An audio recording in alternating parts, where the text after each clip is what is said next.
comes in to help out. Bouncing puck. Lafleur tries to clear it. Boschman gets it to Curry in front. He can't hold on to it. And Gainey gets it slowly out of his own zone, the veteran Gainey. Loose center. Acton chases it in over the line. Coffey has it. Paul Coffey drops it off as he's checked by Acton. Glenn Anderson to Wayne Gretzky, 9/99. Over the line, Curry is breaking in.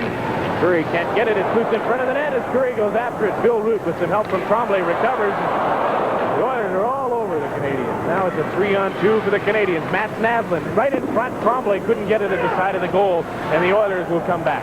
Harry Curry at center to Gretzky over the line. Curry on the right side. Gretzky turns on the board. Tried to pass it off to Semenko. It hit a leg. And it's back into the Edmonton zone. 6:11 to play. Third period. 7-3 Oilers. Gretzky. Jari Curry. His pass for Semenko knocked away by Robinson. And it's shot out at center. Pretty wide open right now as we reach the 14-minute mark of period number 3. Gretzky has 5 points tonight. His team has 7 goals. Trying to snap a 2-game losing streak. They lost to the Islanders and last night lost to Los Angeles. Canadians beat Vancouver on this road trip and lost last night to Calgary. Long shot in, easily handled by Moog as Pierre Mondu shot it and heads for the bench on the line. Change. Brian Walter trying to center it. Tied up on the boards along with Lumley, and they'll get a face-off. End-to-end action by these two teams in the past couple of minutes. Gary, I think the key tonight, the Oilers got to play their game, which wasn't the case last night against LA. Well, that's definitely the case. You don't want to take a lot of penalties. When you take a lot of penalties in a game, what it does is it throws your rotation off. You have a guy killing a penalty, and one guy has to sit out on that line. You only have 4 guys out on the ice, and it kind of throws your rotation off. And I think that's the type of game that Edmonton doesn't want to get involved in. They want to play their line.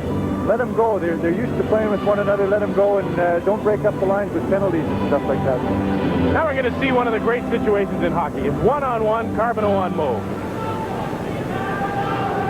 Guy Carbonneau breaking in. Andy really read that play well. He knew that Carbonneau was going to his forehand, and he made a great play on that shot. Faceoff came outside the line because the Montreal defenseman had moved in past the faceoff circle when that puck was held in the corner, and they moved it outside the line. Shot down the ice. Robinson trying to cut off Ralston. Walmsley picks it up and holds on. Walmsley's not taking any chances now at this time of the game. You can see that he's kind of frustrated a little bit. He doesn't want the puck to get away from him. Frustrating for this entire Canadiens hockey team tonight. They've had some chances. Andy Moog has played pretty well, I think. Look at Tom Ralston, originally drafted by the St. Louis Blues. 25-year-old from Winnipeg. And the most frustrated Canadian, perhaps, Bob Perry behind the bench with the toughest job on the Canadiens. Lafleur, number 10, in his own zone now. Schofield and Semenko, look out for this one. Let's hope White's not in over his head too much. He's just a rookie from the AHL. Now look at this little shadow boxing they're going to do here. Schofield and Dave Semenko. Now Semenko is just going to tear into him. Schofield better try and hold on or he may get hurt. Semenko may just eat Schofield up if Schofield can't hold on to him. See how quickly the linesman can get in there and try and break this up. Schofield holding him at close quarters. Now it's true. Semenko has hurt people in fights. He's not the type of guy that you want to get into a fight with. He does hurt people. There's a lot of times where you see fights in hockey and nobody gets hurt, but Semenko hurts guys with his punch. He's got just like cast iron weight. Okay, let's have a look at how they got this going. Whoa! Semenko knocked down. Schofield gives Semenko a really good shot, knocked him down to the ice, and that's how it started, right in the middle of the ice there, right off the faceoff. Now we've got a situation where both players will likely be sent to the dressing rooms, and this is where we had problems last night because the security was not very good, and we had Ken Linsman ejected last night along with one of the LA Kings, and they got into it below the stand. Let's hope the security is better tonight. Well, I'm sure they're not going to let it go the way it did last night. That was a little bit too bad after the game that that type of thing gets going in hockey. There's big Dave Semenko going through the Edmonton bench. Both teams leave the bench on the same side of the ice here, and that creates a problem. And the Oilers, number 27, Dave Semenko. Each 2 minutes roughing plus 5 minutes fighting. The time 14 minutes 55 seconds. So Semenko and Schofield are gone. We'll remind our listeners or viewers tonight that our next hockey game for people in the Ontario and Atlantic regions viewing us tonight will be the rematch between these two teams Monday, February 14th, Valentine's Day from the Forum in Montreal, the third and final meeting between the Canadiens and the Oilers. And for viewers in Alberta, on Tuesday the 15th, we'll have the Winnipeg Jets and the Vancouver Canucks in a key Smythe Division battle from the Winnipeg Arena. Stay tuned for more hockey on Bay Television. Tonight it's our premiere, and it's a 7-3 lead for the Oilers over the Canadiens late in the hockey game.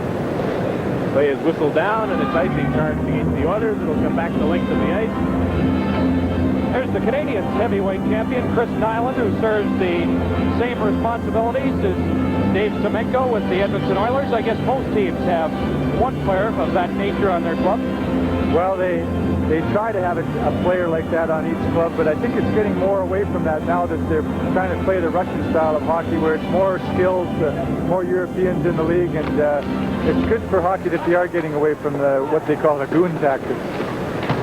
Out at center, it is Chris Nyland with the puck. He just dumps it into the Oilers zone, and back forward is Randy Gregg to Pat Hughes.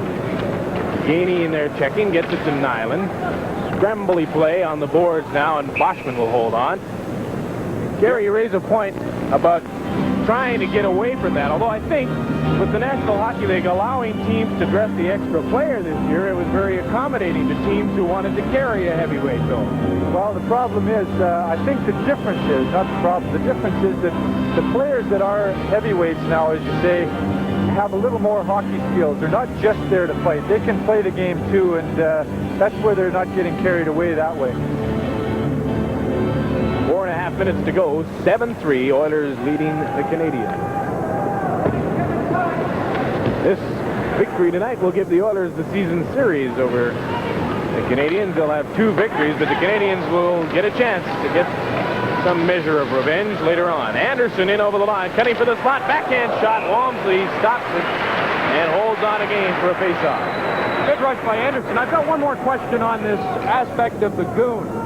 As an Oiler, do you consider Dave Semenko a goon? No, I don't, because he contributes in other ways other than just fighting to the hockey club. He scores goals for the club, and he doesn't go out there looking for fights. He just, if somebody wants to accommodate him, he'll be there, but he doesn't want to get any of our players intimidated. There's a lot of lightweights on the Edmonton Oilers, like Gretzky and Lindsman, and they're not real fighters. So you need a guy like that, so the other teams don't really run you out of the building. Semenko, in fact, has scored a goal tonight. He scored the first goal of the hockey game. A pass from Lumley and an assist from Gretzky, one of 4 Gretzky has tonight. An icing call against the Canadiens, 3:59 to go in this game. After this game, the Edmonton Oilers will continue on this homestand. Of course, they'll take the All-Star break. As you look at one of the men that will be in the All-Star game from Long Island next Tuesday, Mark Messier, voted to the All-Star team. The Oilers will conclude a 7-game homestand a week from tonight against Quebec. The Canadiens will continue on the road. They'll play in Winnipeg on Sunday. Shot from the point by Anderson. Through a crowd was deflected. Ludwig gets a hold of it. Knocks it out. Not outside the line. Messier with a chance. Couldn't hold the puck high in the slot. Tremblay now from Montreal. Long left wing pass intended for Naslund. Bounces right in on Andy Moog. Vogelin plays it to Anderson. To Messier. Lindsman breaking down the right side. It's shot in. Lindsman will chase after it, but Walmsley will play it on the boards. Messier alertly there to cut it off. But then the Oilers lose it. Mondu out of center to Naslund. 3-on-2 for the Canadiens. Naslund drops it for Tremblay. Tremblay takes the shot. Moog makes the save and holds on. Gary, I questioned early in this hockey game whether it might not be a good idea for the Oilers to come back with Ron Lowe, because they played him in the 3rd period last night as Andy Moog is shaken up. But Moog has come back tonight and has played extremely well. Yes, he has. He's really been playing with a lot more confidence he has tonight. You can see on that play he kind of got hurt a little bit, but that play developed down in the other end. We had all three of the Edmonton players all in one side of the ice. You notice here, after the puck goes into the corner, Montreal broke out and everybody was trapped. You got to have one guy back at certain times. That shot, Andy Moog made the save on the Mario Tremblay drive and is hurt. The Edmonton trainer down there having a look, he's bouncing around, seems to be all right. After that great performance against Montreal a couple of years ago and then against the Islanders, Andy Moog was not quite up to par last season. He had to go off to Wichita in the minors, spent a season there, and it seems to have done him a great deal of good. Off the draw, Napier stick handling, passes it back to the point. To Bill Kitchen, his shot deflected in front and cleared by the Oilers out to center. Bill Root lays it out to Mark Napier. He's checked by Pozar in over the line. Ryan Wahlberg loses the puck, still going after it, but it's knocked outside the line by Charlie Huddy. Napier now will bring it back in to Wickenheiser over the line. Coffey checks Wickenheiser. Napier gets the puck, turning to get away from Pozar. Here's Napier moving right in on goal. Shoots. Moog has got it again. Another good save by Andy Moog as Mark Napier broke in alone.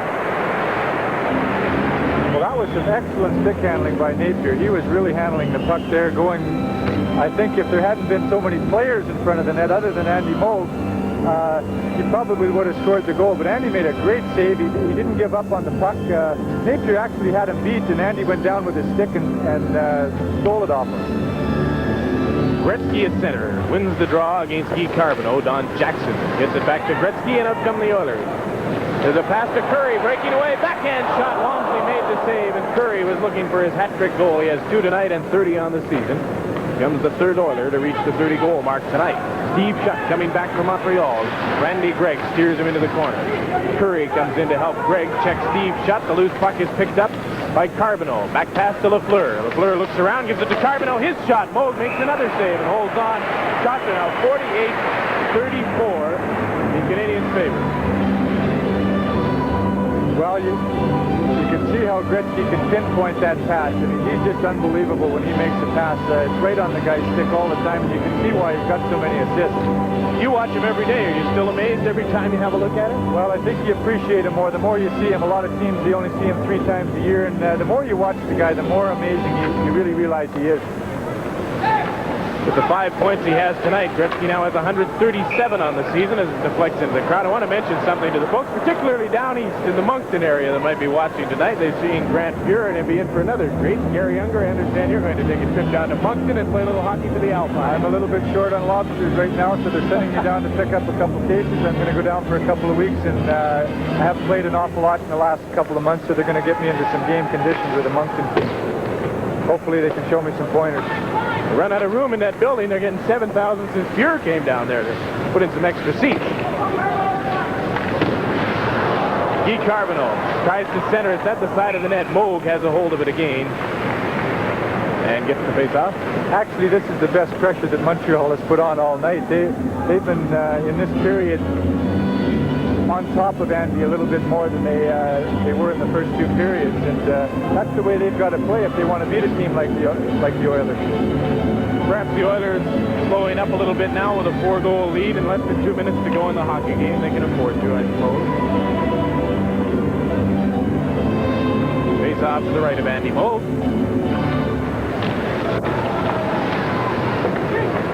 Robinson's shot from the point. Moog kicks it out. It's loose in front. Nyland's shot towards the net. It's in skates. Moog found it in there and grabs onto it. The Andy Moog show.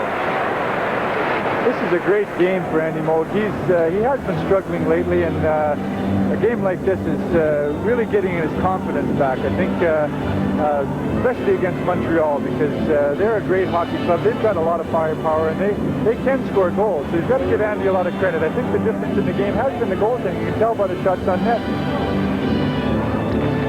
Off the draw, Robinson drives it again. It doesn't get through to Moog this time. Gainey will chase it in the corner. Kevin Lowe gets it.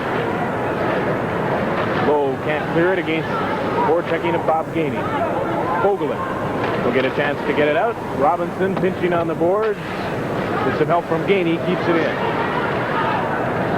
Lowe is checked in the corner by Chris Nyland. Axton is after it. Back it comes to Robinson, just flipped into an open corner. Kevin Lowe goes after it. Out to Mark Hunter. On the left side, checked by Gainey, ridden into the boards at the Montreal bench. Loose puck at center with 1 minute and 12 seconds to go in the game. 7-3 Oilers. Now here's Laurie Boschman. Pass to Pat Hughes. Behind him, Hunter gets it. Hunter dumps it in. Delorme will get it to Tremblay, and out it comes again. Into the last minute of play in this game. 7-3. Oilers lead the Canadiens. Keith Acton. To Naslin, gets around Fogelin. Can he get the shot away? No, it's tipped away. Paul Coffey will pick it up. Long pass intended for Hunter is too far. Walmsley will come out and play it, though, as Hunter is coming in quickly. Off the glass, comes out to center.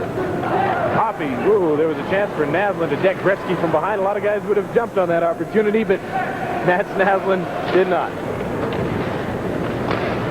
Tremblay shot it to center.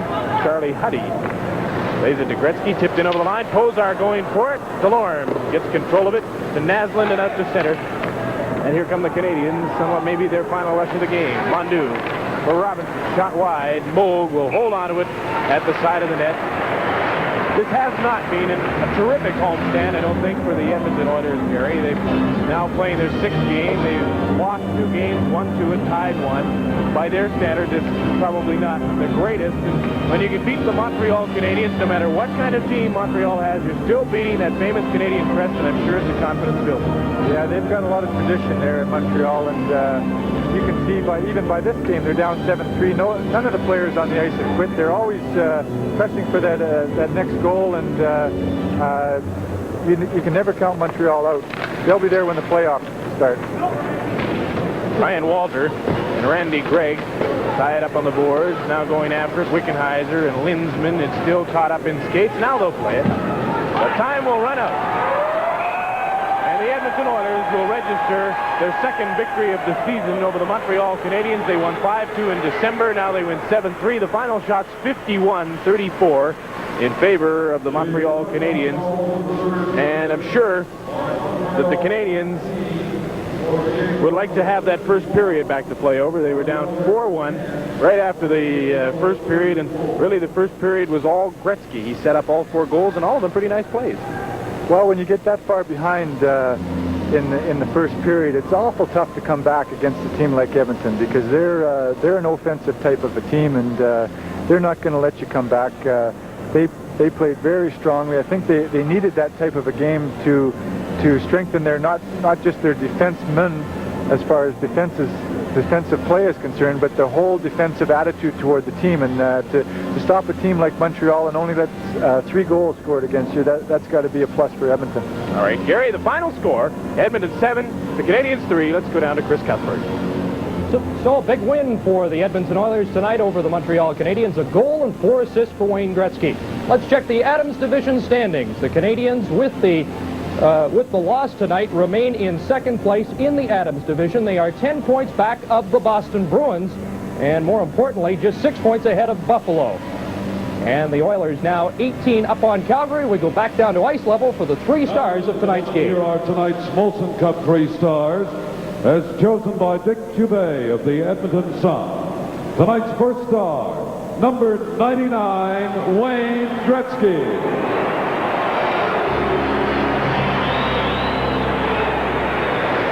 Tonight's second star, the Oilers' number 35, Andy Moog.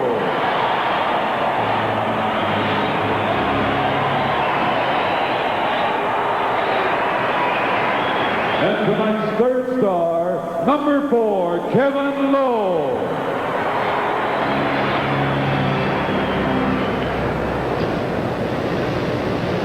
There you have it, 3 stars of tonight's game. Wayne Gretzky with a goal and 4 assists, number 1. Andy Moog, the 2nd star.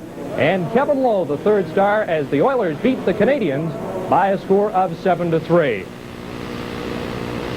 Let's check the overall Molson Cup standings. In Montreal, Mats Naslin, the rookie, leads Guy Lafleur by 5 points. In Toronto, Rick Vive, the all-star right winger, with 55 points. Miroslav Preacher next, along with Peter Inachek at 40. In Winnipeg, Willie Lindstrom is the leader with 60 points. Goaltender Doug Sotard and David Babbage next with 50. In Calgary, Lanny McDonald, the sharpshooting Flame, has 65 points, and Doug Risebrough, playing well for the Flames, with 60. In Edmonton, no contest, Wayne Gretzky with 135 points. Kenny Linsman next with 60. Mark Messier with 55. And Ivan Olenka leads the Vancouver Canucks in the overall Molson Cup standings with